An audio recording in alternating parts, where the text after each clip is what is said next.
Assalamualaikum warahmatullahi wabarakatuh. Perkenalkan, nama saya Muhammad Arwan Ar-Rasyid dan teman saya Siti Nur Zulaiha.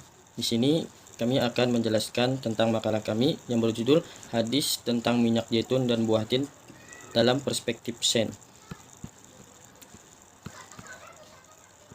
Buah zaitun dan buah tin. Buah zaitun. Pohon zaitun merupakan pohon yang pertama kali tumbuh di bumi, pertama kali tumbuh kembali setelah peristiwa banjir Nuh, dan tumbuh di rumah-rumah para nabi dan sejumlah tempat suci. Buah ini juga konon diklaim memiliki berkah yang besar karena didoakan oleh 70 orang nabi. Bahkan Allah juga bersumpah atas nama buah ini. Sejarah peradaban manusia telah banyak dihiasi dengan kemanfaatan tumbuhan ini di banyak wilayah, terutama kawasan Timur Tengah, Eropa Timur, hingga Mediterranean. Zaitun selama beribu-ribu tahun seolah tidak bisa lagi dipisahkan dari keseharian masyarakatnya. Gambar burung merpati membawa setangkai daun zaitun di paruhnya menjadi simbol universal bagi perdamaian. Gambar itu diambil dari hakikat Nabi Nuh saat berlayar bersama bahteranya. Beliau lantas mengirim seekor burung merpati untuk mencari tahu apakah banjir sudah surut. Beberapa waktu kemudian sang burung kembali sambil membawa daun zaitun sebagai penanda adanya daratan. Minyak zaitun menjadi hasil bumi kebanggaan rakyat dan tanah Palestina selama ratusan tahun. Hasil bumi ini bahkan hingga kini masih menjadi salah satu andalan ekspor Palestina di tengah penduduk Israel. Bill SEY melansir ada sekitar 10 juta pohon zaitun di tanah Palestina. Pohon dan hasil buminya disebut sebagai simbol dari identitas rakyat Palestina, makanan hingga peninggalan bersejarah. Buah tin. Buah tin atau bisa disebut juga dengan buah ara adalah buah dari sejenis pohon yang tumbuh di kawasan Timur Tengah. Buahnya bila telah matang berwarna coklat dan mempunyai biji seperti tomat. Rasanya manis dan dinilai sebagai gizi yang tinggi. Penelitian ilmiah menunjukkan bahwa buah tin memiliki kandungan serat yang sangat tinggi dibandingkan buah yang lainnya. Satu buah tin yang sudah dikeringkan mengandung 20% serat dari yang dianjurkan untuk dikonsumsi setiap harinya. Sebagaimana diketahui, penelitian yang dilakukan dalam beberapa dekade terakhir menunjukkan bahwa serat dari tumbuhan sangat penting agar alat pencernaan dapat berfungsi dengan baik. Serat akan membantu sistem pencernaan dan dapat mencegah seseorang terkena kanker usus. Kandungan yang dimiliki buah tin juga menjanjikan. Buah ini mengandung antioksida yang dapat mencegah timbulnya beberapa penyakit. Antioksidan berperan untuk menetralisir beberapa unsur yang merusak, baik yang dihasilkan di dalam tubuh karena beberapa reaksi kimia dalam pencernaan atau masuk ke dalam tubuh dari luar.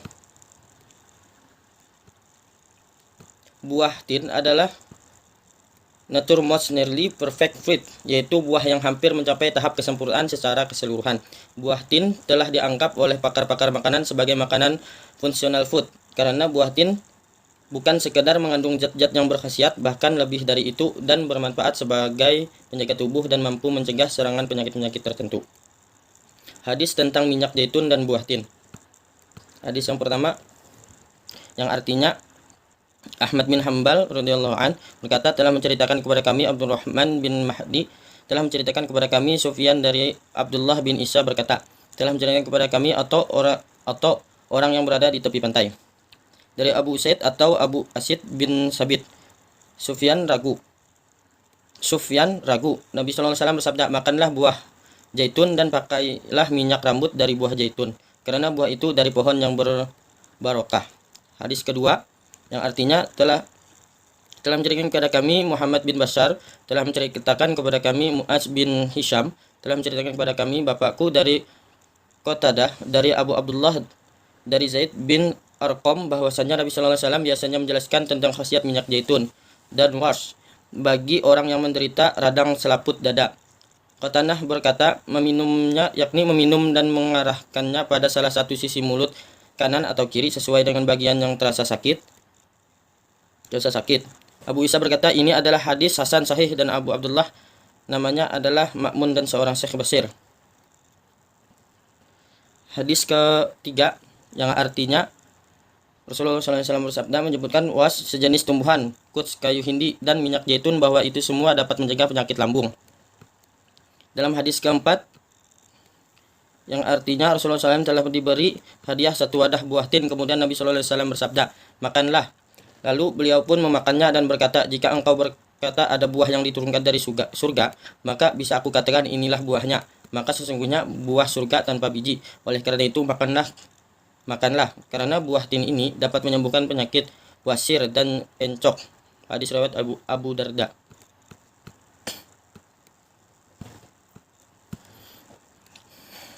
Biografi Imam Ahmad bin Hanbal. Nama lengkapnya adalah Ahmad bin Muhammad bin Hanbal bin Asad bin Idris bin Abdullah bin Hasan Asy-Syaibani. Masih merupakan keturunan dengan Rasulullah SAW pada Mazin bin Mu'ad bin Adnan. Nama Hanbal sebetulnya ialah nama datuknya atau kakeknya dan menjadi panggilannya karena dalam rangka menghormati keturunan beliau dilahirkan di Baghdad pada bulan Rabiul Awal tahun 164 Hijriah. Sebagaimana dicatat Az-Zahabi dalam kitab Syiar Al-Am An-Nubala, ayahnya adalah seorang pimpinan militer di Khurasan saat masih kanak-kanak. Ahmad bin Hanbal ditinggal wafat oleh ayahnya yang gugur dalam pertempuran melawan Bizantium, sedangkan kakeknya Hanbal adalah seorang gubernur pada masa dinasti Umayyah. Ayahnya meninggal dunia dengan hanya meninggalkan sedikit harta untuk kehidupan keluarganya. Semenjak kematian ayahnya, ibunya tidak menikah lagi. Hal ini dilakukan dengan tujuan agar ia bisa memfokuskan perhatian kepada Ahmad sehingga bisa tumbuh sebagaimana yang ia harapkan. Ibu beliau bernama Safiyah binti Maimunah binti Abdul Malik As-Syaibani. Minat beliau yang mendalam terhadap ilmu pengetahuan sudah terlihat sejak kecil. Hal ini dapat dilihat dari kebiasaan beliau yang selalu membawa tinta dan kertas kemana saja beliau pergi untuk menulis sesuatu yang dirasakan bermanfaat baginya. Pada saat itu, Baghdad merupakan kota pusat ilmu pengetahuan sehingga beliau tidak melewatkan kesempatan tersebut dengan memperdalam ilmu pengetahuan. Beliau memulai dengan belajar menghafal Al-Quran, kemudian belajar bahasa Arab dan hadis. Beliau mulai belajar hadis pada tahun 179 Hijriah ketika beliau berusia 16 tahun. Dan untuk pertama kalinya beliau belajar hadis pada Abu Yusuf. Abu Yusuf adalah seorang al-Ra'i dan salah satu sahabat Abu Hanifah. Abu Yusuf juga seorang hakim agung pada pemerintahan Bani Abbasiyah. Untuk memperdalam ilmu, beliau pergi ke Basar untuk beberapa kali. Di sanalah beliau bertemu dengan Imam Syafi'i, kemudian beliau pergi menuntut ilmu ke Kufah, Basar, Yaman, Syam, Mesir, Makkah, dan Madinah. Ya, sekian dari saya, akan dilanjutkan oleh teman saya, saudari Siti Nur Zulaiha.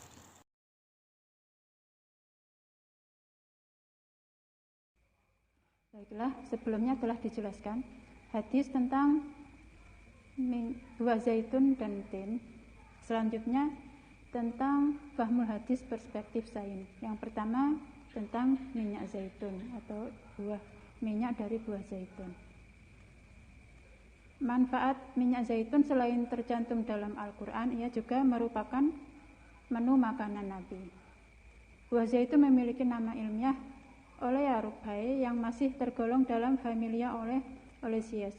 Kandungan senyawa yang terdapat dalam zaitun seperti fenol, tocoferol, sterol, pigan, squalen memegang peranan penting dalam kesehatan dan penyembuhan beberapa penyakit.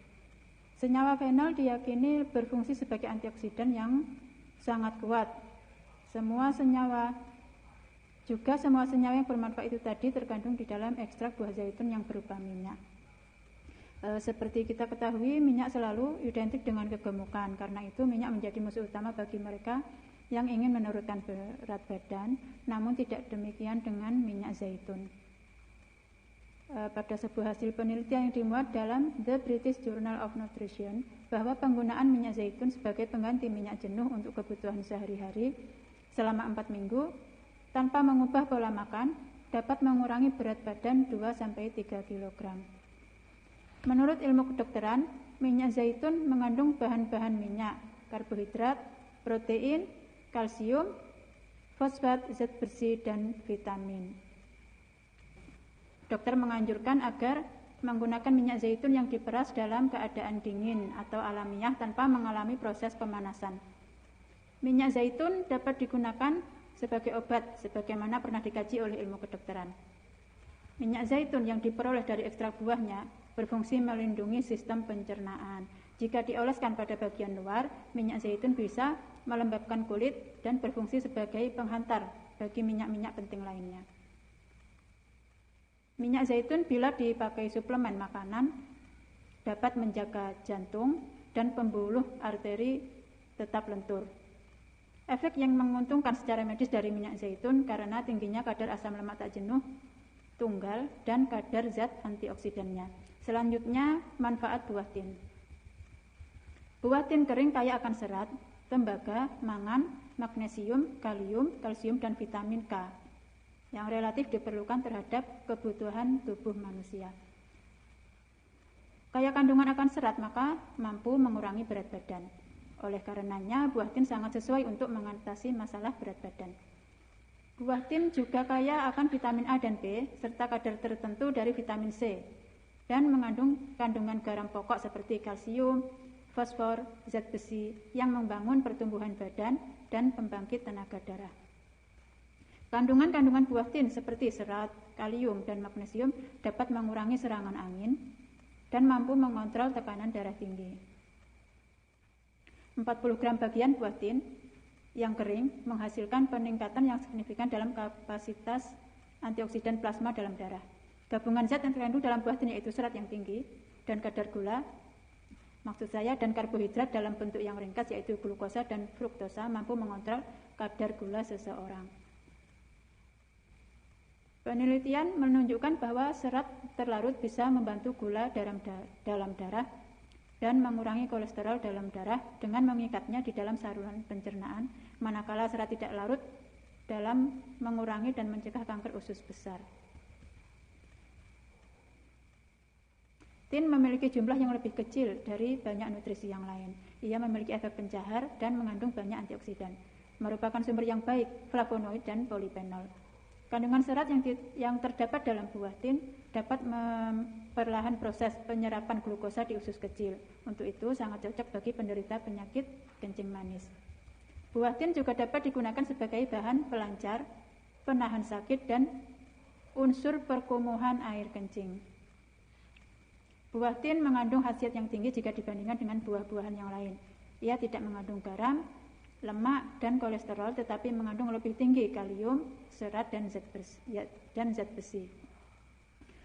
Dan juga buah tin dipercaya mempunyai bahan yang dapat melawan kanker karena ia mengandung polifenol yang tinggi, berfungsi sebagai antioksidan yang sangat penting bagi tubuh karena dapat berfungsi sebagai free radikal dalam tubuh yang menyebabkan kanker, juga mengandung unsur lain yang menjadi bahan anti kanker. Selain itu, buah tin juga telah dikenal kemujarabannya oleh ahli pengobatan tradisional pada dekade terakhir, khususnya pengobatan herbal, dan diakui secara medis menyembuhkan berbagai penyakit seperti mengobati luka-luka, flu burung, emah, gangguan sirkulasi menstruasi pada wanita, dan luka bakar. Buah tin kering mengandung kadar gula yang tinggi dan sangat bagus dikonsumsi oleh anak-anak. Selain anak-anak, orang diet dan olahragawan, tetapi hendaknya dihindari oleh penderita gula tinggi dan kolesterol. Sekian penjelasan dari kami tentang hadis tentang buah tin dan zaitun, perspektif sains. Kurang lebihnya mohon maaf. Wassalamualaikum warahmatullahi wabarakatuh.